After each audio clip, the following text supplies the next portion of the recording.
All right, so we're live. Sarah, good morning and welcome. Thank you. Excited to be here.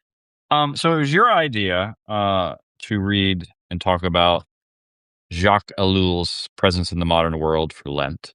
Um, Mhm. I only know Ellul because I eavesdropped on a conversation you and your dad had about a different book. Oh, And so I thought it would be good to get started with you introducing people to Jacques Ellul. So mhm. take it away. Okay, well, he was a French Protestant sociologist and theologian and a layperson. It seems very rare to have serious lay theologians in the Protestant world. He was most active mid 20th century, and the book that we're talking about today dates from 1948.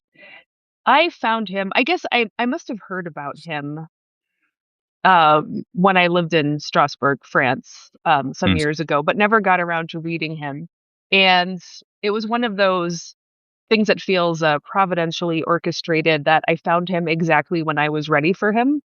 And for me, the background is that, um, let's put it this way. My husband Andrew and I are the first generation of parents who grew up entirely without the internet and of course, therefore, also smartphones and social media to raise a child who lived entirely within the era of the internet. And by the time he was old enough for it to matter, smartphones and social media, which meant we had absolutely zero instincts from our own life how to cope with this. And Andrew was the first one who kind of got sensitized. Like, I think there's more to worry about than pornography, which is seems to be all most parents and school teachers up until very recently have been concerned about. And certainly that's a serious problem. But there's a lot more to be worried about. And anyway, so that sort of started us on this trying to figure out, well, tech criticism. I didn't even have a category for that. More fundamentally, I had not noticed technology, which sounds utterly absurd in the time we're living in, but there is no human civilization without technology. I mean, they're interrelated factors, right? So just to be human is to have technology. And maybe at one time it was just the plow or paint on the cave wall. And now it's all sorts of things. And we live post industrial revolution.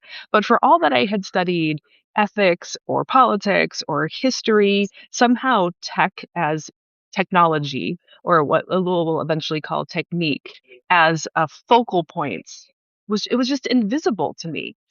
And now it's one of those things when once you take the pill, you suddenly are astounded how how controlling it is of everything in a way that lets you not notice it. And once I started seeing it and started trying to have conversations with people, I realized how hard it is to bring it into focus. So anyway, somehow at that point I rediscovered the fact that Jacques Ellul was also someone who thought deeply from a philosophical and theological perspective about the fact of technology. But for him, it's something beyond just the mechanical or digital items in the world, but what he'll call technique, which I think we could almost define as like one of the powers and principalities.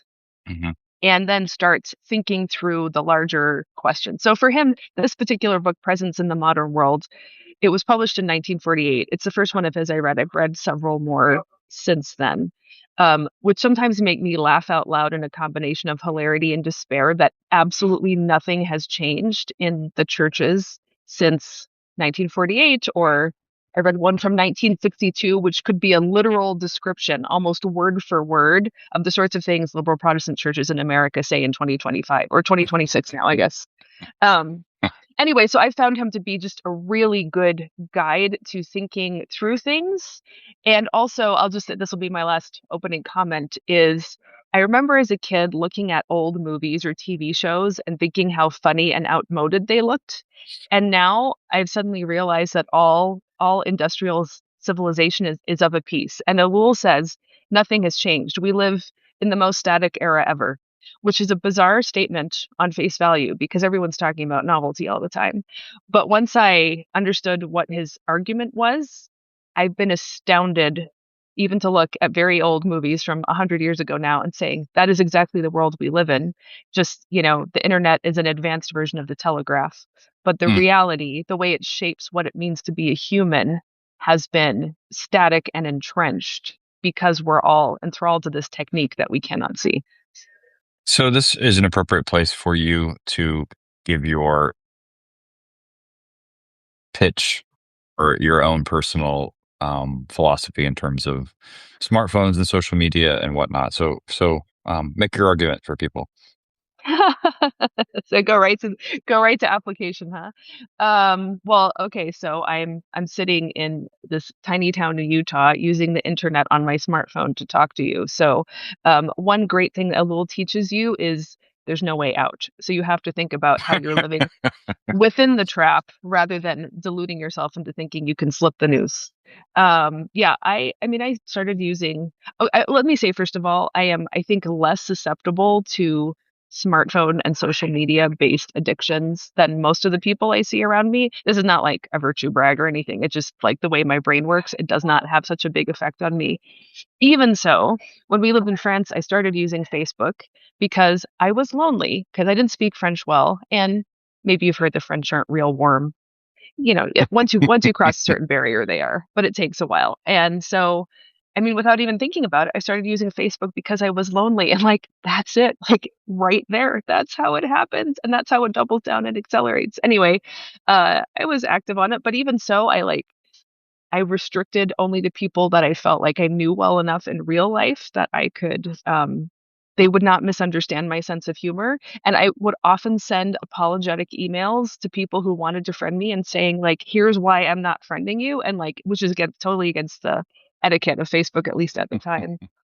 I quit Facebook the first time, the day I was walking back home and realized I was formulating in my mind some pithy observation of my day to put on Facebook. And I suddenly said to myself, I am not living my life. I'm plundering my life for Facebook updates. And it just like, it revolted me so profoundly. And we were about to leave Strasbourg. So I was like, okay, when we leave Strasbourg, and we thought we'd be back in the US to stay. And I don't want to broadcast my reverse culture shock. But I was only off of it for, I don't know, less than a year. And then I decided for marketing purposes, for my work, I should go back on. But this time I was going to go back on, as the celebrity version of myself. So, but then I discovered you can't do it for free. You have to like have a group and you have to invite people. And then get your marketing updates. But then if you really want them to, you have to pay. And the whole thing just stunk so badly. So I got off a second time and then I decided this is it. And then I think I started reading Jaron Lanier, who was a more contemporary, there at the beginning of Silicon Valley revolution, tech critic. And he persuaded me that I do not need social media in my life. So that was the end of it. But then, I do other tech things like podcast, and I have a website, and we're talking on Substack. So it, I think what it made me realize is that the juggernaut of technique wants us to do everything and always assume the good and never see the bad. And I think the terrible truth of nearly everything is everything has to be evaluated on its own terms. So Hmm. I've made a certain set of decisions right now.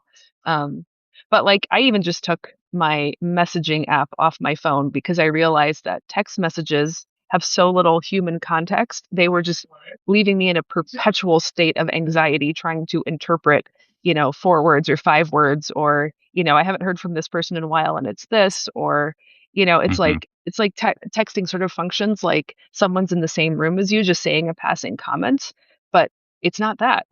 it's just Hmm. it's just identical font letters in a sequence on a little tiny screen. And I don't know, it was just inhuman. It was messing me up. So I just got rid of it. So I'm a little more ruthless about cutting things out.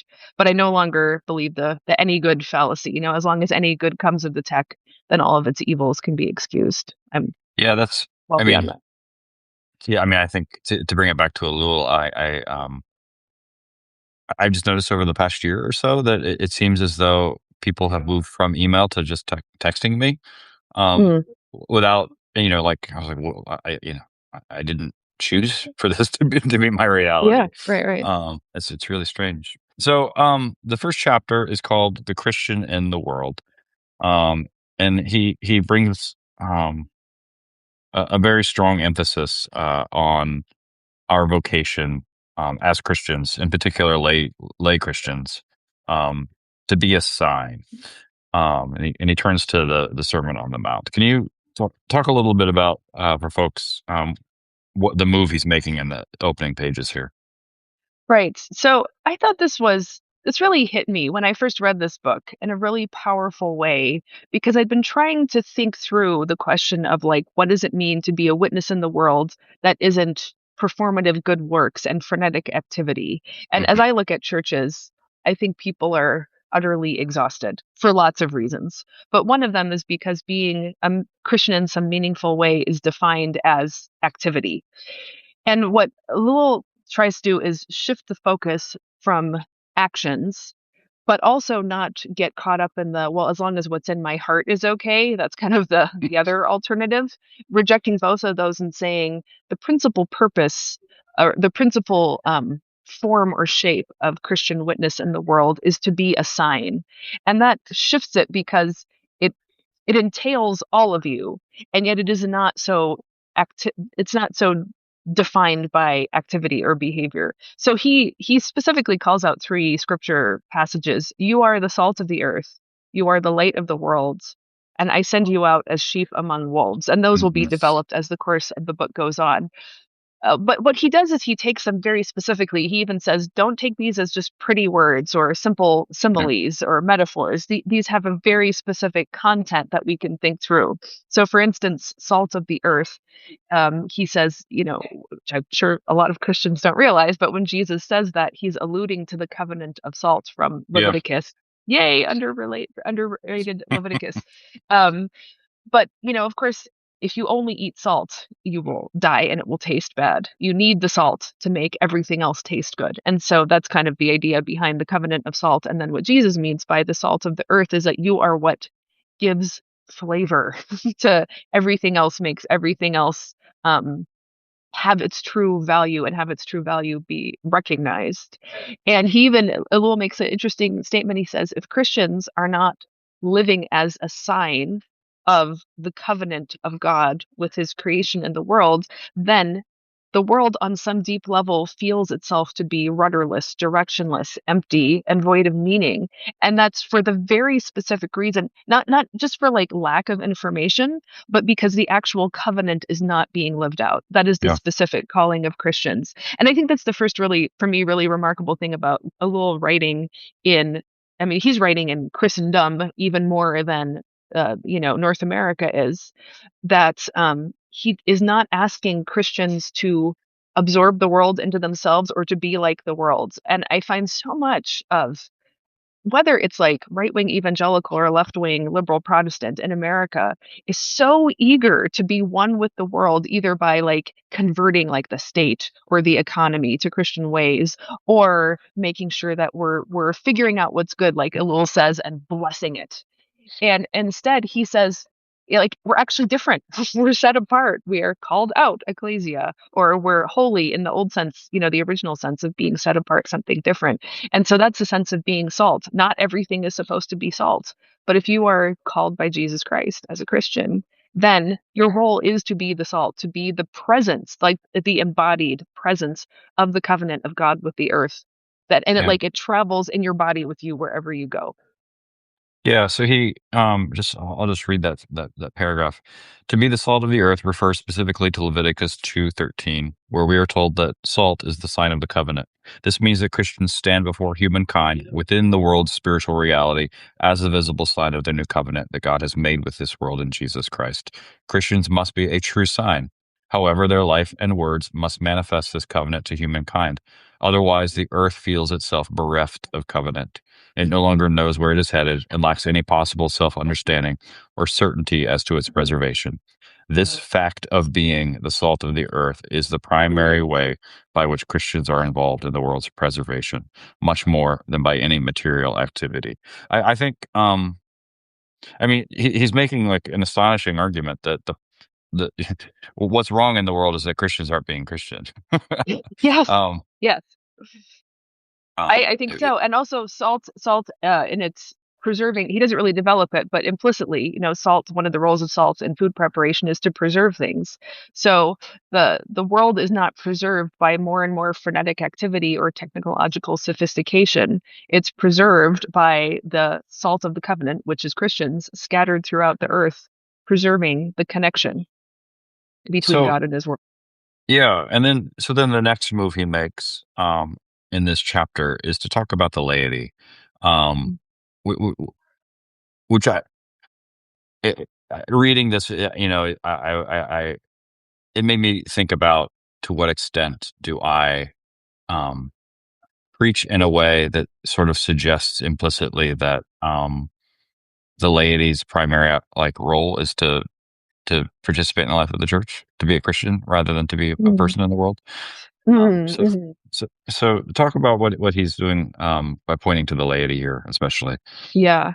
Well, I'm just going to immediately shoot off in my own direction here with what this made me think about, because as I have been in the call process for my next congregation, I've looked at a lot of church websites, read a lot of churches' self descriptions, and I'm so I'm aware in a whole new way how much churches have gotten sucked into marketing language, Yep. and but the theological underpinning of it is that the church is a good in itself, and therefore the success of a church is getting more people to be members of the church to do churchy things. Hmm. And of course, like I'm a lifelong Christian. I'm a pastor. I think church is a good thing, but I don't think it's a good thing in itself. And what I find is the companion part of church as a good in itself is the utter loss of the ability to articulate language about God, to speak the Mm. words, the primary words of faith. And I think that's exactly what Ellul is trying to get at here, is that the success of a church isn't getting more lay people to do more churchy things in the church, though that will certainly be part of their formation and their refreshment and strengthening as Christians. But it's to literally send them out. And I wonder if one of the reasons why the clergy hasn't gotten so activistic is because we have decided to take over the laity's role from them and then give them marching orders of what they're supposed to do, rather than us understanding our role as clergy being the formation of the disciples who then are supposed to be. They're the ones who are supposed to go out in the world and figure it out with a level of knowledge and direct personal encounter that even the most activistic pastor cannot possibly have because of our own kind of set apart role. Yeah, yeah, yeah. To be sent out as sheep as wolves. Yeah, he's got this great line on That too. the at the bottom of page 5. Um, so Further ironies, I'm reading this off of a Kindle, so my pages don't correlate to yours. he's called out what Jesus calls hypocrisy, and he says it means Mm, that we give up living out our faith within the world. It means that we turn the living person of Jesus Christ into an abstraction. God became incarnate. It is not our job to disincarnate him. I Um, love that line. yeah, there's a lot of good quotes in this book. Um, so yeah, and then from there he goes on to talk about our tendency to want to moralize or Christianize the world's activities. Mm, mhm. Yeah, explain for folks what he's doing there. So, what he seems to be noticing in his time and place, which certainly matches my own experience, is that um, the church has the people in the church, let's say, have a peculiar eagerness to prove their worth and value, not through their covenantal presence, but by just getting involved in the world's activities, just like anybody who wasn't Christian would get involved in the world's activities. But by being Christians there, then we're, I don't know, offering our special sauce or Hmm. fairy dust sprinkled on top. And so what he describes is people going about and kind of looking, okay, what is the world doing? And then we find what we shallowly usually, maybe with a little more depth, try to say like, oh, this is something the church should back because yeah, he gives this horrible quote from a Catholic French Catholic magazine saying the washing machine could be the salvation of France, and just that a Christian magazine would use the word salvation unironically talking about the washing machine. And don't get me wrong, I'm glad there are washing machines, but it's definitely a case of letting the world set the agenda and then the church deciding what to bless, which means that the reference point is never the gospel, and it is never your covenantal status of baptism within the church, but always the thing that you add something extra to. And I mean, I'm sure you've seen this too, Jason, how pathetically churches chase after power and recognition and helpfulness. And again, Ellul's not going to say he's very opposed to the idea of withdrawing from the world, but I think he on some level he says Christians have lost not only their identity but their dignity as something that is not Mm. just another participant in the world's grind. And of course that also means that as soon as churches or Christians get involved in blessing something of the world, it means they're incapable of accepting any critique. Like again, the any good fallacy, we see this good. I could say some things about what um, the lockdowns exposed about Christians' true commitments. I don't know if you want to go in Oh that yeah, direction. no, no, no. My mind already went there. So yeah, go for it. Okay. Well, all right. So let's just bracket discussion of the virus itself. Okay, and the illness. I think, and I was in Japan when this happened, so I was in a different set of constraints. So I'm just going to acknowledge here that I was not in the U.S. and going through exactly what U.S. churches were going through. We had a different version of that in Japan. But it seems to me that what the the lockdown strictures exposed as an already existing set of commitments in most churches was that it was more important um, to obey the state stricture against any possible infection than to insist that Christians had the not only the constitutionally given right, but the God given command to worship as an assembly on a Sunday. Hmm. And so I think that just meditating on that, whatever you want to say again about the reality of the virus, the danger of the virus, the fear mongering that took place legitimately, all the things, how people's opinions changed depending on which president it was at which point in the whole lockdown process. I was really struck by the obvious good of closing down churches. Not just saying that people didn't have to come if they were concerned legitimately or not, but just we are going to decide for you that we will not worship as an assembly on a Sunday. That was the overwhelming decision. And then the immediate, in its succeeding upon that, is every church turned into its own broadcast studio and started live streaming because well, we have we have a technique to deal with this. Yeah. And again, I have strong feelings about worship uh, in the body, which is an absurd thing to say because what else could it ever have been until this technology was invented? But the fact that there seemed to be never a thought of um, the technique, the technology requiring any reflection. It was just the obvious good. This is how we deliver to people the product of worship. And that's what became more and more clear to me is that worship itself was a product and churchgoers were consumers. So we just find a new system for delivering the product to them. And for me, the apotheosis of horror here is virtual communion, which is not a thing, but the idea like, well, now we have communication technology, so we can do it because you have your bread and wine product at home, or maybe your Pepperidge Farm goldfish and grape soda product at home, and as long as you just hear, I don't know, an ordained person's words through your communication technology in the general presence of your food products, then voila, it's the body of Christ, it's the sacrament, it's everything. And so again, it's not as Andrew and I were talking about that he made the good distinction. I don't want to call a lockdown or all the stuff around that causal. I think what it was a massive exposure of how much um, internal spiritual collusion there already was with technique, as Ellul means it. That as long as we can come up with a technological solution, it's still the same thing. Hmm.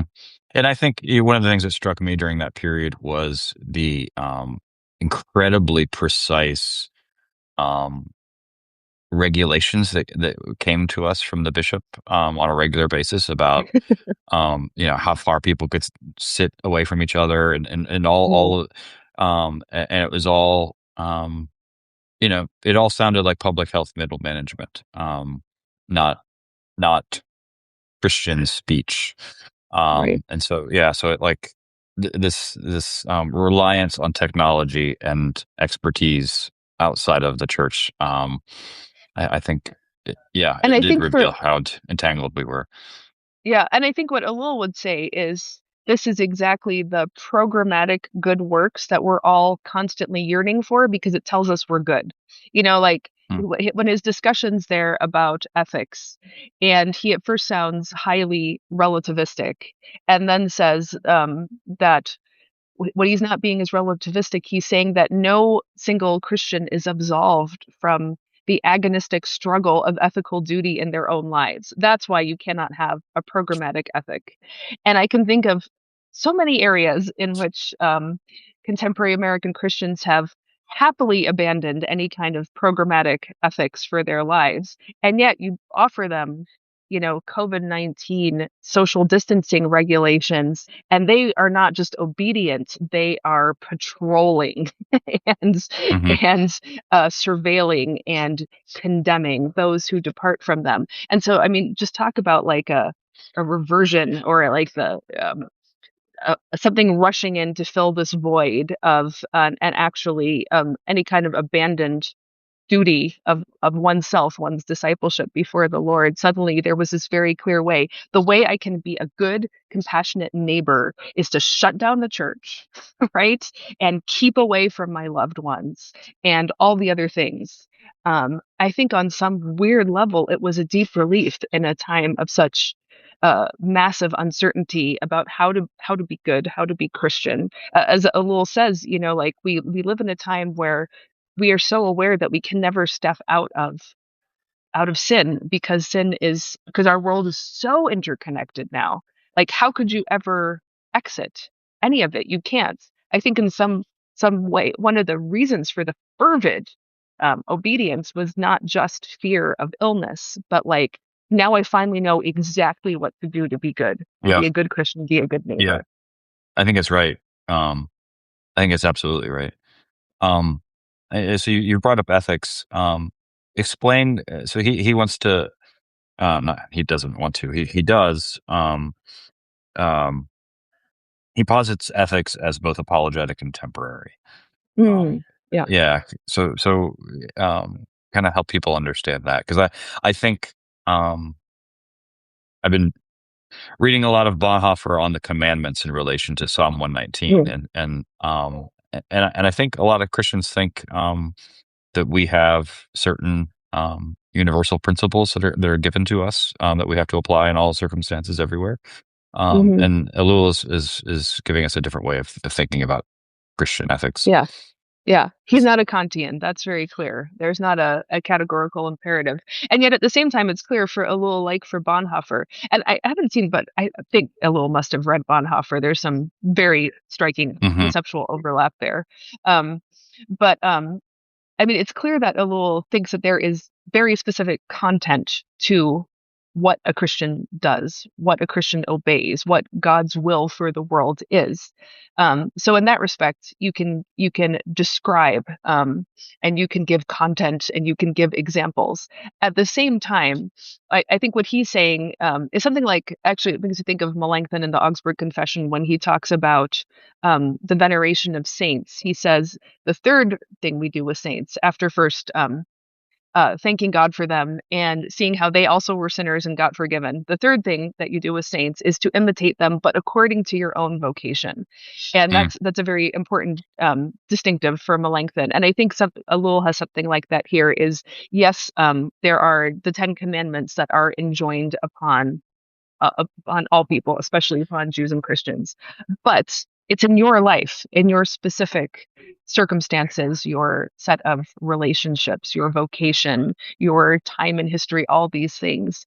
It's in your particular person that these commandments are being obeyed. So that's what he means, I think, by temporary is that, we are stuck with making ethical decisions around smartphones and social media or nuclear weapons or pandemics that in a way that were not part of the world's experience or history up until now. At the same time, I think the apologetic part, this one I think he'll develop in more detail in further chapters. It's a little bit vague here because he both says that the world cannot recognize truly good works or true works that are truly of God. And at the same time, he seems to be arguing that by doing the truly good works of God, we those themselves will bring the light that will illumine them as good works to the world, and that will be part of the missional or attracting factor of being a Christian in the world. But that one seemed a little underdeveloped to me in this chapter. Hmm. What did you think? So I was reading this in the same context of reading Matthew 4 and Luke 4, to preach the first Sunday of Lent. Um, and I think maybe I thought about it for the first time that, the three temptations that the devil encounters Jesus with are unique to Jesus's vocation. Um, Mm, and therefore, one of the takeaways from reading these scriptures is they should prompt us to reflect on what are the particular ways, um, the tempter might lure us away from our individual vocations in the world too. mm, And that's where I think technology and how it impacts, me personally and my family and my work, that becomes a very pressing question then. mm. Yeah, I mean, it's funny, even someone like Bonhoeffer, his story is so powerful that people want it to be their story. And then because they have his story, they can know what to do. Right. Hmm. And the whole irony of the thing is that none of us are Bonhoeffer. Well, and it's, I mean, to your point about Melanchthon, it's, like going back and rereading all of this Bonhoeffer, it's been helpful for me to see, like, oh, well, so much of his resistance was not, solidarity with Jews per se. It was Christians with Jewish heritage. Mm, And we can look back on that now and say, well, that's not good enough. yeah, um, yeah. yeah, and so it's helpful to see, he's not the complete hero that Christians have wanted to make him. Right, right. Or I think we just, I mean, actually, I'm very fascinated by the whole question of saints and hagiography in the sense of forming our imagination. And I think that we need a lot more of that because if we don't have the saints of the church forming our imagination, something else certainly will. But even I think then it becomes the distinct temptation of religious people, and I think this is maybe what Ellul is coming to again, is to be very programmatic about what Christian discipleship looks like, and it is you should definitely, enjoy the mutual consolation of the brothers and sisters in Christ to help you understand, where you are at in your time and place, and from the historic saints as well. But I think this is the right sense of Christian individualism, is in the end, you yourself are accountable for you yourself before God, and no amount of saintly examples or clearly obeyed commandments absolve you of the agonistic struggle. And I think people are terrified by that, and we don't give them strong enough grace to survive that kind of discipleship. I don't think that's probably my Lutheranism talking here too, but I don't get the impression that people are not getting enough. Well, they aren't getting enough formative detail about ethics or action, but they also are definitely not getting enough strong grace of Christ to even get them to the point where they could start thinking through these questions in their own lives courageously at all, because then the danger of messing up is so crushing that it, The it doesn't it, yeah. Yeah, yeah, maybe I've ranted about this to you, recently, but in the fall, I was at a clergy gathering, a district clergy gathering, where the person in charge, um, put up. without any self awareness, put up a photograph on a PowerPoint slide of a late 19th century factory. And this is, and I should say, he prefaced before he did that. He prefaced that the purpose of our meeting was to gather around the main thing that binds us all together. And I was like, oh my gosh, he's going to talk about Jesus. And then he throws up this photo of this factory, and he points at it, and he's like, "That's who we are." And I'm like, "What?" And so so he wanted to explain to us that we as the church are a disciple making factory, and that people, yeah, and that people are our raw material, which is just this is just so horrible. Um, and I bet then, this is someone who hates colonialism too. oh gosh, and then he wanted to, we were supposed to go around the room and talk about, what our disciple making programs were in the church, and I was sitting there thinking, like, you know, it's really telling that if I answered like the Eucharist, that would be deemed an insufficient answer. That there has to be a program that is like sent to us from a publishing house with a certain technology, to be prescriptively forming people in a certain way. And it just filled me with despair. Yeah, as it should, as it should. Oh my gosh. I mean, so this is exactly Ellul and his other works develops more specifically the idea of technique. And so this is the discovery with the gradual rise of Enlightenment, hypothesis-driven experimental science, and then the Industrial Revolution. And whatever people say, we are still entirely living in the reality of the Industrial Revolution. But and this is just the most perfect example of how every good and evil in this fallen world are intimately related to each other because industrial revolution existed to solve real problems of real things like illness and starvation and weaving fabric and sewing it fast enough to keep people clothed. Like these are all real things, but the discovery of how to do that more efficiently and drive down prices, which again historically you can see all kinds of goods at that.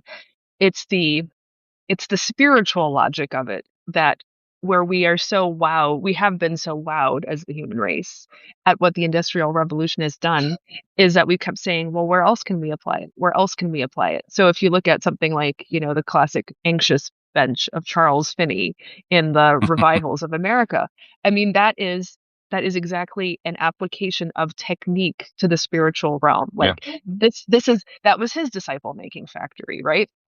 And but that logic is so pervasive. I having spent time in post-communist countries, I get really cheesed off when people cheaply crap on capitalism because in our world, capitalism's alternative is communism, and communism is as, if not more so, technique driven than Yeah. capitalism. Um, but I think the disturbing fact is that technique has taken over absolutely everything, and that is a product of science. It's a product of industry. It's a product of diplomacy, and then those things recreate and extend them everywhere. So even to this is why I found Ellul so helpful is even to see this as a factor in its own right. That is it's most obvious to us in the technological realm, but for us as Christians to recognize that this technique logic has completely overtaken and infiltrated the church as well, to the point that an ecclesiastical leader can with a straight face talk about human beings as raw materials and the church as a factory for spitting out disciples. It is so violent. Hmm. Why? Like what kind of and I'm sure this is a person who's really into, like, I guess, anti-colonialist and really into compassion and human rights and recognizing everybody's, special whatever, right? And yet can be And so strength infected with this finders. logic. And what? And strength finders. Oh yeah, right, right. Yeah, again, can be useful, can also become an all-consuming technique, right? So I And think just I think recognizing the thing. I think what really bothers me behind, this language of programs and discipleship and technique, um, at the expense of word and sacrament, is it really does. it really does strongly suggest that a lack of belief in a living God. Yes, yes, absolutely. No, I think most churches do not believe that God is alive and active, and least of It's all through just, his word and sacrament. I mean, the idea that I'm the one making disciples is ridiculous. Yeah, So right, yeah, right. Well, I mean, there is, so I think this is another place where Ellul is helpful because I think there is, if anyone's paying attention, there is genuine distress at how much awfulness there is in the world and how much Christians themselves participate in it or actively cause it, right? hmm And that is a real thing too. And so Ellul is not like it's not like his asking us to recognize the pervasive logic of technique is going to like turn things around and get us back on the progressive chart to success or anything. In fact, I think the reason why he hit me at the exact right time is because he precisely said there is no way out. So stop thinking that it's either a circle the wagons, Benedict option, or I don't know, Hauer West, maybe. Hauer West far better than I do. But there is always, for Ellul says, this temptation to pull back and form our own communities. Uh, um, Not in in the separation from the world sort of thing. And Elul says the problem is that spiritual wolfery goes everywhere, and yeah, Christians, as much as anyone, are subject to the temptation to become spiritual dominators. And I think you see it especially in American religious history, precisely because we see how bad the world is. We think if we can form a church that's apart from the world, there won't be any wolves in it. Well, that is wrong. That is not true. Even if you get rid of the world, you still have the devil in the flesh, right? But on the other hand, there is this, well, if we can just like take over the state, take over the economy, take over culture, and then we will make them Christian, and then we'll purge out all the evil elements. And I just I find it such a relief for Elul to say, you don't ever get to dissolve this tension. Like this is the yeah, agonistic struggle of being present as a sign in the world. Is you don't get to fall on an easy side one way or another. And that actually gave me tremendous relief that I don't have to. I think on some level I kept trying to figure out like, well, which side of this tension am I supposed to be on? And just finding out, no, the tension is there and cannot be resolved short of the eschaton. Um, but I think then what that points us to is where he ends up this chapter is yeah, saying that the world has a massive will to suicide. And it's yeah, it's yeah, so stark from everything you've read, for all of his incisive criticism. You aren't prepared for the chapter to end there. But again, just reflecting on the course of my own life, I think I kind of came of age at a height of the cycle of pride, with the fall of communism, and tech all seeming to be our friend, and the very early internet days. And as I look around now in the past 25, 30 years, it seems to me we are cataclysmically in a state of despair. That I mean, I think prayer and just pride and despair are clearly a kind of feedback loop anyway. But I think there is, I sort of like feel in the inner yeah. texture of society is this will to despair that Ellul is recognizing already in 1948. And I don't know if, there was an upswing and then a downswing again, but I don't know. Does that make sense to you? Did that Oh, resonate with yeah, you? absolutely, yeah, yeah. And you're using the language of despair, but I've noticed in rereading Robert Jensen over the last couple of years how often he points to nihilism being the inevitable Mm, backlash to the gospel. yeah. And I kind of, now that I've read that so many times from him, I see it everywhere. Yeah, no, I think it's nihilistic, not in a, there's like prideful nihilism and desperate nihilism. hmm And I think I think we've moved towards a sort of desperate nihilism. Yeah, And then of course that's doubled down by like, I mean, I don't believe there's going to be artificial general intelligence. I think that's a lot of hype. However, the fact that so many powerful, talented, smart people are investing truly their hopes and their deluded ethic of good for humanity in silicon and this transhumanism of disembodiment. Just Yeah, it's so suicidal. Well, And and suicide is being actively defended now, with assisted suicide becoming more and more seen as a positive good. Even the fact that we're not allowed to say commit suicide anymore because that has legal implications. We're supposed to say died by suicide, which is first of all bad English, but also is collaborating and trying to get away from the idea that it's a crime in order to make it not a crime, in order to accelerate the access of people to suicide. That's what I see happening. So it's both literal suicide, but then this larger project or this larger infection of despair. hmm, yeah, so I don't want to make this like join us for Lent and hear Sarah and Jason rant. But um, but We um, do what we do best. but in the same way that like my denomination and I think yours too, like immediately went to virtual communion without any sort of ecumenical discussion about the Mm. theology that would undergird that.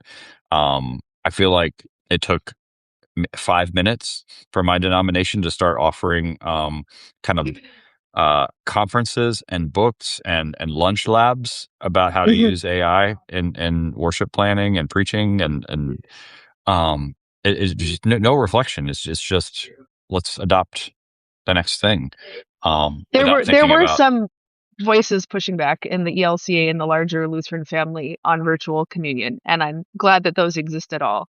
As I've traveled around the U.S. a lot in the past year, there are so many congregations that do it who either didn't listen or didn't care about any, and hardly a strong fan of obeying ecclesiastical authorities one way or another.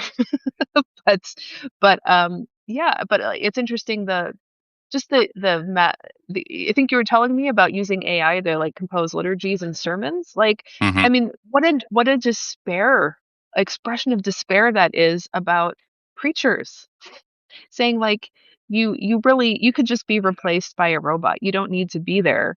And I think I've come over my years, especially doing theological work with people who are already pastors in the pastoral ministry, not at the seminary level, is having a much more renewed appreciation of the reason why we have an ordained ministry is because God places a specific living human being among this specific group of living human beings in order to pay attention to their very specific reality as a congregation in this place, in this time, composed of this very specific set of people, in order to know how to speak from the gospel to them.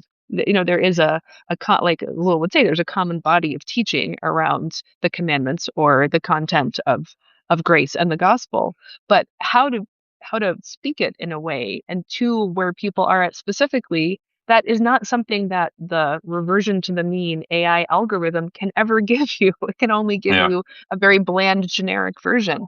But I think that means that like with the disciple making factory, probably seminaries have become clergy making factories, and they want just factotums to do the same thing that you could be replaced by a robot. But what I mean, just the hatred and despair, not I mean not even hatred, maybe some of that, but just despair of we don't even know what it means to be human anymore. Hmm. Yeah, and I think a little how by framing it in terms of by unthinkingly adopting these technologies, you are participating in the world's suicide. Um, Yeah. that puts it in a more grave frame. Yes. Um, Grave. so he ends this chapter, probably like the most controversial thing that he's written here. He has a particular assertion about how Christians reacted to Hitler. Um, Oh yeah. Yeah. so can you summarize that for people and try to help them understand what he's saying?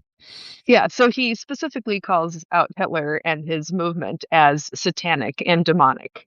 And he specifically says, of course, it had to be fought by force of arms because that is the world we live in. However, he says, if we had been real Christians, we would have prayed seriously, and prayer would have been our chief tool or technique.